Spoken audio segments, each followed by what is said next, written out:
Je me tenais sous la pluie, regardant les déménageurs transporter des meubles élégants dans le nouveau manoir de ma sœur Emma, un cadeau de mariage de nos parents. Une maison à 2,8 millions de dollars dans le quartier le plus prestigieux de Boston. Pendant ce temps, je vivais dans un petit appartement au-dessus de la librairie où je travaillais, peinant à joindre les deux bouts. N'est-ce pas parfait pour eux, s'extasia ma mère, ne remarquant même pas que j'étais trempée à force de rester dehors. Emma et James seront tellement heureux ici, et il y a plein de place pour les petits-enfants. Je forçai un sourire, en pensant à la carte de félicitations que j'avais peiné à acheter. C'est magnifique, maman. Emma sortit de la maison, impeccable dans des vêtements de créateur, sa nouvelle bague de fiançailles captant le peu de lumière qui perçait à travers les nuages. Madison, tu es enfin là, dit-elle joyeusement. Alors, que penses-tu de notre première maison? Première maison. Comme si un manoir de près de 3 millions de dollars n'était qu'une simple étape. C'est ravissant, réussis-je à dire. Le cadeau de mariage parfait. Oh, ne sois pas jalouse, m'a dit, rit Emma, utilisant le surnom que j'avais toujours détesté. Je suis sûre que tu trouveras quelqu'un de spécial, toi aussi. Peut-être un de ces gentils garçons de la librairie. Notre mère intervint avec enthousiasme. Tu sais, le fils des Henderson est toujours célibataire. Il est comptable maintenant, une carrière très stable. Je me mordis la langue. À 32 ans, j'avais un master en littérature et je travaillais sur mon premier roman, mais pour eux, je restais la déception de la famille, la fille qui avait choisi les livres plutôt que les affaires, les rêves plutôt que la sécurité. Je devrais y aller, dis-je doucement. Mon service commence bientôt. Un samedi? Maman fronça les sourcils. Mais nous organisons un dîner de famille pour célébrer la maison d'Emma. Certains d'entre nous doivent travailler le week-end, maman. Emma leva les yeux au ciel. Toujours aussi dramatique, m'a dit. C'est pour ça que tu galères, tu sais. Tu choisis toujours le chemin le plus difficile au lieu d'accepter de l'aide. De l'aide. Comme la bourse d'études complète en commerce que j'avais refusée. Comme le poste dans l'entreprise de papa que j'avais décliné. Comme les rendez-vous arrangés avec des hommes appropriés que j'avais esquivés. Ce qu'ils n'avaient jamais compris, c'est que leur aide venait toujours avec des conditions, des chaînes dorées conçues pour me façonner selon leur vision du succès. La librairie manque de personnel, dis-je en me tournant déjà pour partir. Et j'ai besoin des heures supplémentaires. Au moins, prends des restes avec toi, soupira maman. Je déteste penser que tu manges seule dans ce minuscule appartement. Je ne lui dis pas que mon minuscule appartement était mon sanctuaire, un espace rempli de livres, d'art et de paix. Un endroit où je pouvais écrire sans jugement, rêver sans limite. Le lendemain matin, je m'arrêtai chez Pet, à l'épicerie du coin, pour mon café habituel. Pet, une figure de grand-père qui tenait la boutique depuis 40 ans, m'accueillit avec une excitation inhabituelle. « Madison, tu as vérifié ton billet ?» Je clignai des yeux, confuse. Puis je me souvins du billet de loterie que j'avais acheté 2 jours plus tôt, un achat impulsif avec mes derniers 5 $, lorsque le jackpot avait atteint des sommets records. Pas encore. Je sortis le ticket froissé de mon portefeuille.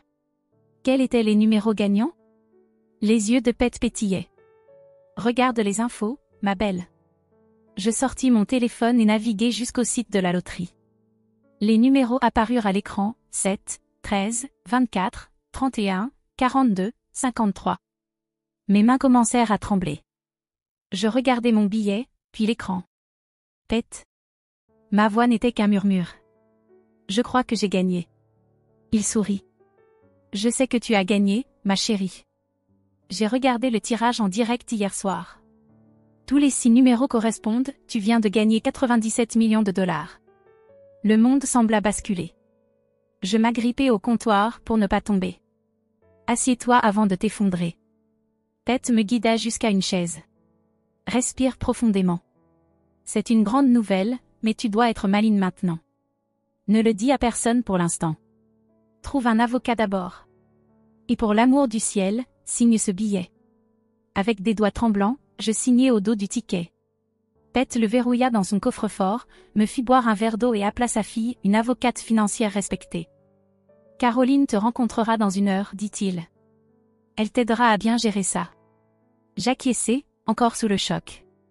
Pet, ma famille. Il me serra l'épaule. On verra bien. Mais pour l'instant, c'est ton moment. Ne laisse personne te le voler. Alors que j'attendais Caroline, mon téléphone vibra avec un message d'Emma. brunch en famille demain pour discuter des préparatifs du mariage. Mais quelque chose de joli pour une fois, et essaie de ne pas être en retard comme d'habitude. Je fixai le message, pensant à son manoir, à sa vie parfaite, aux éloges sans fin de nos parents. Pendant 20 ans, j'avais été l'oubliée de la famille. La fille qu'ils avaient considérée comme impraticable, ratée, perdue. Désormais, j'avais 97 millions de raisons de leur prouver qu'ils avaient tort. Je répondis, « Désolé, je ne pourrai pas venir. J'ai quelque chose de plus important à faire. » Pour une fois, je ne mentais pas. 3 semaines plus tard, j'étais assise dans le bureau de mon nouvel avocat, signant les derniers papiers pour réclamer mes gains. Caroline, la fille de Pete, avait été précieuse, m'aidant à mettre en place des trusts, des comptes d'investissement et des protections de confidentialité en béton. « Rappelle-toi, dit-elle en examinant les documents, une fois qu'on soumet ces papiers, ton nom devient public. Es-tu prête à ça ?» Je pensais au changement que j'avais déjà fait. J'avais discrètement démissionné de la librairie, laissant un généreux chèque à mon manager pour l'aider à recruter et former mon remplaçant. J'avais acheté une maison magnifique mais modeste dans un quartier calme, utilisant un trust pour garder mon nom hors des registres publics. Et j'avais commencé à poser les bases de ma propre maison d'édition, déterminée à aider d'autres écrivains oubliés à faire entendre leur voix. « Je suis prête », dis-je fermement. Le lendemain matin, mon visage était partout dans les médias de Boston. Une écrivaine locale gagne le jackpot du loto, 97 millions de dollars. Une employée de librairie devient multimillionnaire en une nuit. Madison Bennett remporte un prix record. Mon téléphone a explosé de messages. D'anciens camarades de classe. Des parents éloignés. Des connaissances oubliées. Tous se souvenaient soudainement de mon existence. Mais les messages que j'attendais sont arrivés en dernier. D'abord, Emma. OMG m'a dit. Pourquoi tu ne nous as rien dit? Appelle-moi immédiatement. Ensuite, maman. Madison Elizabeth Bennett, comment as-tu pu cacher ça à ta famille? Nous arrivons immédiatement. Où habites-tu? Enfin, papa. Ta mère est hystérique. Appelle-nous sur le champ. J'ai éteint mon téléphone et me suis servi une tasse de thé, m'installant dans mon nouveau bureau à domicile. Par la fenêtre, je voyais le jardin où j'envisageais de créer un coin lecture. Le soleil du matin peignait tout d'une lumière dorée, rendant ce moment presque magique. Puis, la sonnette a retenti. Grâce à la caméra de sécurité, une autre des suggestions de Caroline, je les ai vus. Mes parents et Emma. Debout sur mon porche. Emma était habillée comme si elle se rendait à un shooting photo, tandis que ma mère lissait nerveusement sa robe de créateur. J'ai pris une profonde inspiration et j'ai ouvert la porte. Madison, s'exclama ma mère. On était tellement inquiets. Pourquoi n'as-tu pas répondu à nos appels? Et comment as-tu pu te payer cette maison? L'argent du loto n'a même pas encore été versé et... Bonjour, maman, l'ai-je coupé calmement. Voulez-vous entrer? Ils sont entrés dans mon salon, observant les meubles élégants et les immenses étagères pleines de livres avec une surprise à peine dissimulée. Emma a fait glisser un doigt sur l'un des rayons. Eh bien, dit-elle, je suppose que maintenant tu peux enfin déménager dans un meilleur quartier. Peut-être près de ma nouvelle maison? Il y a une charmante maison coloniale à vendre, seulement 4 millions de dollars. Je suis bien ici, ai-je répondu. Mais merci de ton inquiétude. Maddie, ma chérie, ma mère s'est penchée vers moi, sa voix mielleuse. Tu dois comprendre notre choc. C'est une somme d'argent qui change une vie. Tu vas avoir besoin de conseils, de gestionnaires financiers compétents. Ton père connaît plusieurs experts en gestion de fortune. J'ai déjà une équipe de conseillers, ai-je dit fermement. Et c'est Madison, pas Maddie. Ne sois pas difficile, siffla Emma. On essaie juste de t'aider. Dieu sait que tu n'as jamais été doué avec l'argent, comme cette fois où je t'ai prêté 10 000 dollars pour ton entreprise de départ. J'ai soutenu son regard. Celle que tu n'as jamais remboursée? Le visage d'Emma a rougi. C'était différent. J'avais besoin. Ce dont tu avais besoin, l'ai-je coupé, c'était d'apprendre à assumer tes responsabilités. Quelque chose qu'on ne t'a jamais demandé de faire. Ça suffit maintenant. Intervint enfin mon père, le visage rouge de colère. Nous vous avons toujours soutenus de manière équitable toutes les deux. J'ai ri. Vraiment ri. Équitablement? Ai-je répété. Vous avez acheté un manoir à Emma pour son mariage. Vous avez payé son école de commerce, sa première voiture, son mariage parfait. Et moi, qu'est-ce que j'ai eu pour ma remise de diplôme? Un sermon sur les choix de carrière pratique. Parce que nous étions inquiets pour toi, s'écria ma mère. Tes choix étaient si imprudents. Nous voulions juste. Vous vouliez que je sois comme Emma, ai-je terminé pour elle. La fille parfaite. Celle qui fait les choix raisonnables. J'ai croisé les bras. Eh bien, devinez quoi? Mes choix imprudents m'ont mené ici. Je me suis avancée vers mon bureau et j'ai sorti 3 enveloppes. Emma, ai-je dit en lui tendant la première, voici un chèque de banque de 110 000 $ pour rembourser le prêt que tu as commodément oublié. Sa mâchoire s'est crispée en prenant l'enveloppe. Maman. Papa. J'ai tendu la deuxième enveloppe. Ceci est un chèque de 15 000 $, la somme totale de chaque cadeau, chaque paiement, chaque contribution que vous avez jamais faite pour moi. J'ai tenu des comptes précis. Ils ont fixé les enveloppes, incapables de prononcer un mot. J'ai levé la dernière enveloppe. Et ça? Ai-je poursuivi. Elle contient des documents prouvant que j'ai déjà créé ma propre maison d'édition, fondé une organisation caritative pour les programmes d'alphabétisation et investi mon argent avec l'un des meilleurs cabinets du pays. Je les ai regardés un à un. Je n'avais pas besoin de vos conseils à l'époque. Et je n'en ai certainement pas besoin aujourd'hui. Mais nous sommes une famille, chuchota ma mère. Oui, dis-je. Et une famille doit aimer sans condition, soutenir les rêves, pas les écraser. Célébrer les différences, pas essayer de les effacer. Je suis allée jusqu'à la porte et l'ai ouverte. Maintenant, si vous voulez bien m'excuser, j'ai une réunion avec mon conseil d'administration pour financer de nouvelles bibliothèques dans les communautés défavorisées. Tu fais une erreur, déclara mon père d'un ton raide. Tu as besoin de nous. J'ai souri, me sentant plus légère que je ne l'avais été depuis des années. Non, papa. C'est vous qui avez besoin de moi. Et c'est bien la véritable raison de votre présence ici, n'est-ce pas? Emma se leva, le visage déformé par la colère. Tu crois que tu es meilleur que nous maintenant? À cause de quelques numéros chanceux? J'ai soutenu son regard, imperturbable. Non, Emma. Je l'ai toujours été. C'est juste que vous ne l'avez jamais vu. Alors qu'il se retournait pour partir, ma mère hésita, me regardant avec des larmes dans les yeux. Madison, s'il te plaît, chuchota-t-elle. On a fait une terrible erreur. On le voit maintenant. On ne pourrait pas recommencer? Je l'ai regardée, vraiment regardée. Pour la première fois, je l'ai vue telle qu'elle était. Petite. Comme ils l'étaient tous. Piégés dans leur vision étriquée de la réussite et de la valeur. Peut-être un jour, dis-je doucement. Mais pas aujourd'hui. Je fermai la porte sur leur protestation et retournai à mon bureau. Sur mon bureau reposait le manuscrit de mon roman, l'histoire d'une fille qui trouvait sa voie dans un monde qui essayait de la faire taire. Il était temps d'écrire le chapitre suivant. 6 mois plus tard, la soirée de lancement de Bennett Publishing House était tout ce dont j'avais rêvé. Nous avions transformé un ancien entrepôt en un espace magique rempli de livres, d'art et de possibilités. Des auteurs locaux dont nous avions signé les œuvres se mêlaient aux agents littéraires et aux journalistes, tandis que des enfants de notre programme d'alphabétisation présentaient fièrement leurs propres histoires dans un espace d'exposition spécial. Ted se tenait à mes côtés, rayonnant comme un père fier. « Regarde ce que tu as construit, Madison. » Et pas un sou gaspillé en apparence. Il avait raison. J'aurais pu facilement m'acheter une tour rutilante en centre-ville, mais j'avais préféré rénover ce bâtiment historique, créant un lieu où écrivains et lecteurs se sentiraient chez eux.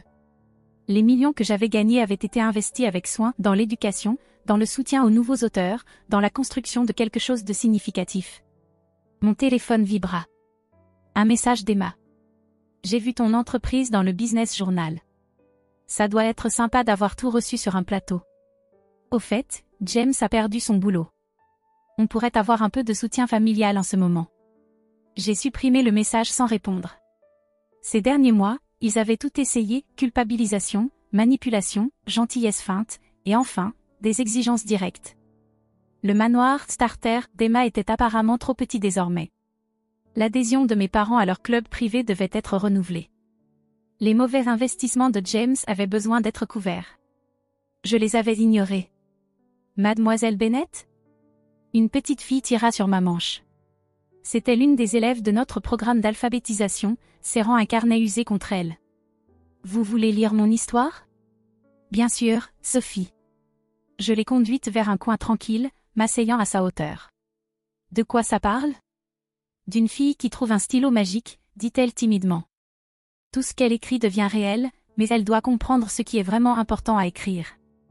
Je souris, réalisant que la sagesse venait parfois des endroits les plus inattendus. Madison? J'ai levé les yeux. Ma mère était là, mal à l'aise dans cette atmosphère décontractée. Elle avait perdu un peu de sa perfection polie, les derniers mois avaient été difficiles pour eux. Je savais que l'entreprise de mon père avait perdu plusieurs clients majeurs. Que le mariage parfait d'Emma montrait des fissures. Que leur cercle social s'était réduit à mesure que leurs ressources s'amenuisaient. Maman, c'est un événement privé. Je sais, dit-elle. Je devais te parler. Elle jeta un regard à Sophie. Seule. Je me tournai vers Sophie. Pourquoi ne montres-tu pas ton histoire à mademoiselle Sarah? C'est notre éditrice jeunesse. Alors que Sophie s'éloignait en courant, je me suis tournée vers ma mère. Eh bien? Elle poussa un soupir, sa voix alourdie par ce qui ressemblait presque à de la résignation. L'entreprise de ton père est en faillite, dit-elle sans détour.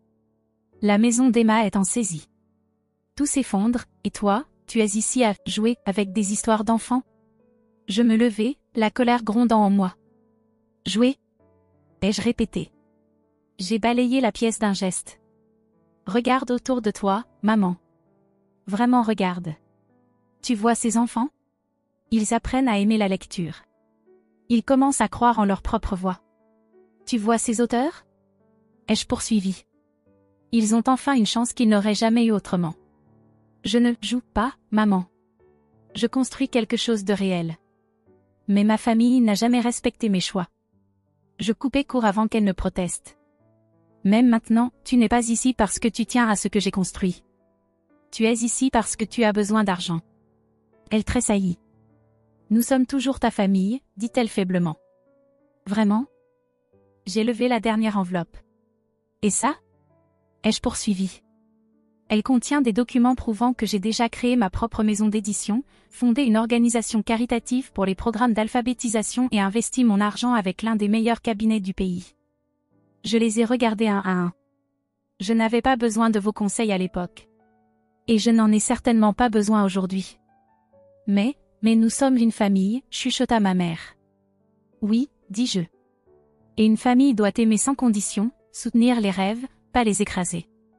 Célébrer les différences, pas essayer de les effacer. Je suis allée jusqu'à la porte et l'ai ouverte. Maintenant, si vous voulez bien m'excuser, j'ai une réunion avec mon conseil d'administration pour financer de nouvelles bibliothèques dans les communautés défavorisées. Tu fais une erreur, déclara mon père d'un ton raide. Tu as besoin de nous. J'ai souri, me sentant plus légère que je ne l'avais été depuis des années. Non, papa. C'est vous qui avez besoin de moi. Et c'est bien la véritable raison de votre présence ici, n'est-ce pas? Emma se leva, le visage déformé par la colère. Tu crois que tu es meilleur que nous maintenant? À cause de quelques numéros chanceux? J'ai soutenu son regard, imperturbable. Non, Emma. Je l'ai toujours été. C'est juste que vous ne l'avez jamais vu. Alors qu'il se retournait pour partir, ma mère hésita, me regardant avec des larmes dans les yeux. Madison, s'il te plaît, chuchota-t-elle. On a fait une terrible erreur. On le voit maintenant. On ne pourrait pas recommencer? Je l'ai regardée, vraiment regardée. Pour la première fois, je l'ai vue telle qu'elle était. Petite. Comme ils l'étaient tous. Piégés dans leur vision étriquée de la réussite et de la valeur. Peut-être un jour, dis-je doucement. Mais pas aujourd'hui. Je fermai la porte sur leur protestation et retournai à mon bureau. Sur mon bureau reposait le manuscrit de mon roman, l'histoire d'une fille qui trouvait sa voie dans un monde qui essayait de la faire taire. Il était temps d'écrire le chapitre suivant. 6 mois plus tard, la soirée de lancement de Bennett Publishing House était tout ce dont j'avais rêvé. Nous avions transformé un ancien entrepôt en un espace magique rempli de livres, d'art et de possibilités. Des auteurs locaux dont nous avions signé les œuvres se mêlaient aux agents littéraires et aux journalistes, tandis que des enfants de notre programme d'alphabétisation présentaient fièrement leurs propres histoires dans un espace d'exposition spécial. Pete se tenait à mes côtés, rayonnant comme un père fier. « Regarde ce que tu as construit, Madison. Et pas un sou gaspillé en apparence. » Il avait raison. J'aurais pu facilement m'acheter une tour rutilante en centre-ville, mais j'avais préféré rénover ce bâtiment historique, créant un lieu où écrivains et lecteurs se sentiraient chez eux. Les millions que j'avais gagnés avaient été investis avec soin dans l'éducation, dans le soutien aux nouveaux auteurs, dans la construction de quelque chose de significatif. Mon téléphone vibra. Un message d'Emma. J'ai vu ton entreprise dans le Business Journal. Ça doit être sympa d'avoir tout reçu sur un plateau. Au fait, James a perdu son boulot. On pourrait avoir un peu de soutien familial en ce moment. J'ai supprimé le message sans répondre. Ces derniers mois, ils avaient tout essayé, culpabilisation, manipulation, gentillesse feinte, et enfin, des exigences directes. Le manoir starter d'Emma était apparemment trop petit désormais. L'adhésion de mes parents à leur club privé devait être renouvelée. Les mauvais investissements de James avaient besoin d'être couverts. Je les avais ignorés. Mademoiselle Bennett ? Une petite fille tira sur ma manche. C'était l'une des élèves de notre programme d'alphabétisation, serrant un carnet usé contre elle. Vous voulez lire mon histoire ? Bien sûr, Sophie. Je l'ai conduite vers un coin tranquille, m'asseyant à sa hauteur. De quoi ça parle ? D'une fille qui trouve un stylo magique, dit-elle timidement. Tout ce qu'elle écrit devient réel, mais elle doit comprendre ce qui est vraiment important à écrire. Je souris, réalisant que la sagesse venait parfois des endroits les plus inattendus. Madison ? J'ai levé les yeux. Ma mère était là, mal à l'aise dans cette atmosphère décontractée. Elle avait perdu un peu de sa perfection polie, les derniers mois avaient été difficiles pour eux. Je savais que l'entreprise de mon père avait perdu plusieurs clients majeurs. Que le mariage parfait d'Emma montrait des fissures. Que leur cercle social s'était réduit à mesure que leurs ressources s'amenuisaient. Maman, c'est un événement privé. Je sais, dit-elle. Je devais te parler. Elle jeta un regard à Sophie. Seule. Je me tournai vers Sophie. Pourquoi ne montres-tu pas ton histoire à mademoiselle Sarah ? C'est notre éditrice jeunesse. Alors que Sophie s'éloignait en courant, je me suis tournée vers ma mère. Eh bien ? Elle poussa un soupir, sa voix alourdie par ce qui ressemblait presque à de la résignation. L'entreprise de ton père est en faillite, dit-elle sans détour. La maison d'Emma est en saisie. Tout s'effondre, et toi, tu es ici à jouer avec des histoires d'enfants ? Je me levai, la colère grondant en moi. Jouer ? Ai-je répété. J'ai balayé la pièce d'un geste.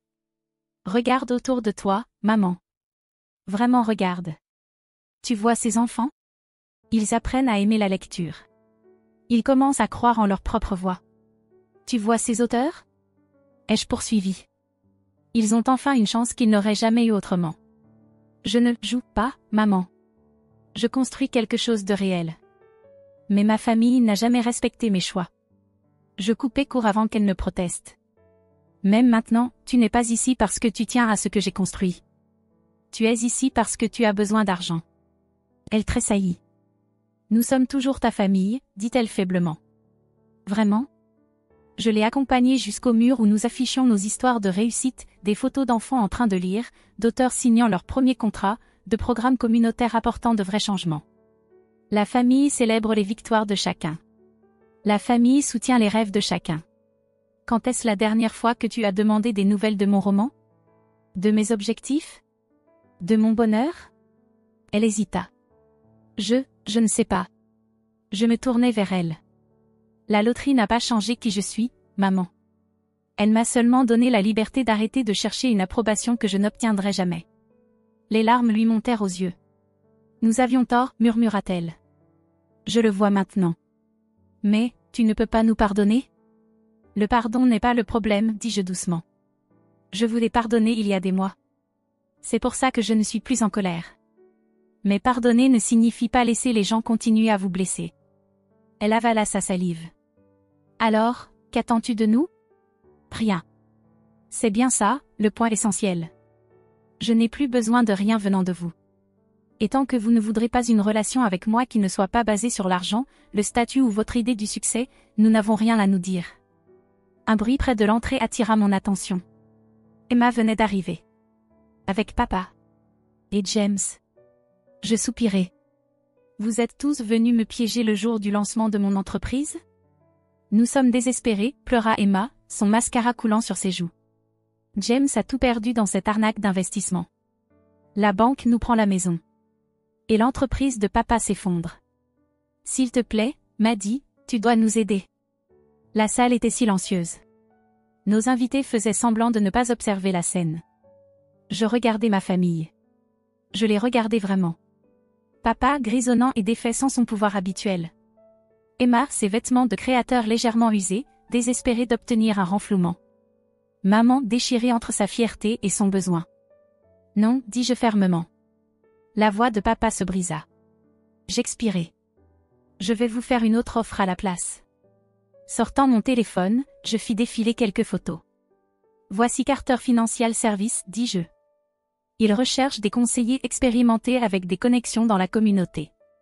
Papa, ils ont accepté de t'accorder un entretien pour un poste de 4 supérieur. Aucune garantie. Mais une vraie opportunité. Je passai à la photo suivante. Emma, le Centre des Arts Local cherche un coordinateur de collecte de fonds. Avec tes compétences sociales et ton expérience en organisation d'événements, tu serais parfaite. Encore une autre photo. James, l'entreprise de construction d'un ami recrute des chefs de projet. Un vrai travail. Un salaire honnête. Le visage d'Emma se tordit d'horreur. Tu veux qu'on travaille pour d'autres gens?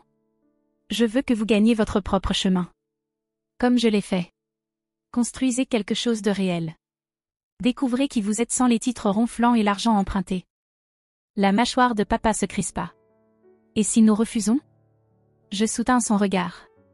Alors vous trouverez une autre solution. Mais vous n'aurez pas un centime de moi pour maintenir le mode de vie qui nous a tous rendus si malheureux. Un silence. Puis maman s'avança. Le Centre des Arts, dit-elle, me surprenant. Il pense vraiment qu'Emma serait douée pour la collecte de fonds? Oui, dis-je honnêtement. Parce qu'elle l'est, quand elle fait un véritable effort. Pas juste en jouant le rôle de la fille parfaite. Emma essuya ses yeux, étalant son mascara hors de prix. Je ne sais pas comment être autre chose. Si, tu le sais, dis-je, lui prenant la main, la première fois que nous nous touchions depuis des mois. Tu es intelligente, capable et déterminée. Utilise ces qualités pour quelque chose de significatif au lieu de seulement soigner les apparences. Papa se racla la gorge. Le poste chez Carter Financial, c'est quand l'entretien? Demain. 10 heures. Ne mets pas ta Rolex. Montre-leur ton expérience, pas ton ego. Un par un, ils hochèrent la tête. Pas heureux. Pas reconnaissant. Mais peut-être, réfléchi. Alors qu'ils tournaient les talons pour partir, maman hésita. Elle jeta un dernier regard autour d'elle, les livres, les auteurs, les histoires. Ton entreprise, c'est vraiment incroyable, Madison. Je suis désolée de ne jamais avoir vu. Je sais, dis-je doucement. Peut-être qu'un jour, tu me verras aussi. Après leur départ, Pete apparut à mes côtés. Ça va, gamine? Je regardais autour de moi ma maison d'édition, les rêves qui naissaient, les histoires qui se racontaient, les vies qui changeaient. Tu sais quoi, Pete? Je souris.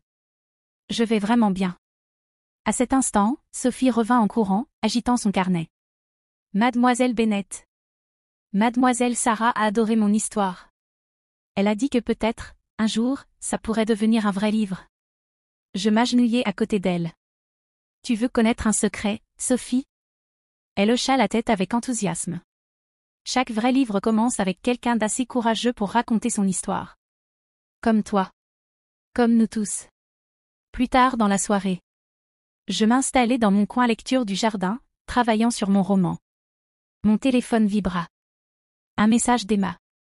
J'ai un entretien au Centre des Arts demain. Un conseil? Je souris et tapai ma réponse. Sois toi-même. Ton vrai toi. La loterie ne m'avait pas seulement donné des millions. Elle m'avait donné l'opportunité de montrer à ma famille, et à moi-même, ce qu'était la véritable richesse. Pas l'argent sur mon compte en banque. Mais le courage d'être enfin exactement qui j'étais censé être. Et ça valait bien plus que n'importe quel chiffre.